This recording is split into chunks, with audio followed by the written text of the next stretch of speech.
ഞാനും നോയമ്പെടുത്ത് കഴിഞ്ഞാൽ വൈകുന്നേരം ആകുമ്പോൾ കിട്ടുന്നതൊക്കെ ഞാനും തിന്നാറുണ്ട്. പക്ഷെ ഇതിനൊരു വളരെ സയന്റിഫിക് ആയ ഒരു വശം ഇതിന്റെ പിറകിലുണ്ട്, നമ്മൾ കാണാതെ പോകരുത്.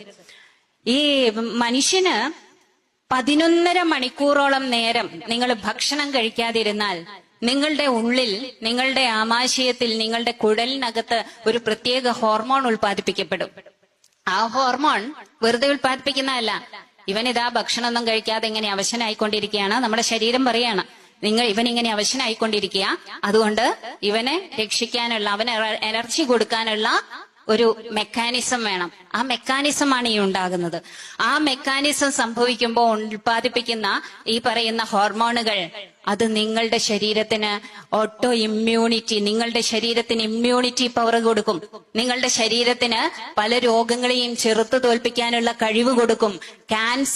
ക്യാൻസർ ഉൾപ്പെടെയുള്ള രോഗങ്ങൾക്ക് ഏറ്റവും നല്ല പ്രതിരോധ മാർഗം എന്ത് എന്ന് ചോദിച്ചാൽ ഈ പറയുന്ന തരത്തിലുള്ള ഡയറ്റ് മെക്കാനിസമാണ്. ഇതുപോലെയുള്ള ഇടവിട്ടുള്ള ഇന്റർമീഡിയറ്റ് ഫാസ്റ്റിംഗ് എന്ന് പറഞ്ഞ് ഇപ്പോ യൂറോപ്യൻകാര് പറയുമ്പോ നമ്മള് എന്നാ ഒന്ന് എടുത്തു നോക്കാമെന്ന് പറയുന്ന കാര്യം ഉണ്ടല്ലോ. ഇതേ ഇന്റർമീഡിയറ്റ് ഫാസ്റ്റിംഗ് ആണ് മുഹമ്മദ് നബി അന്ന് ഈ പറയുന്ന സയൻസ് ഒന്നും വികസിക്കാത്ത, ഈ പറയുന്ന അറിവൊന്നും എവിടെയും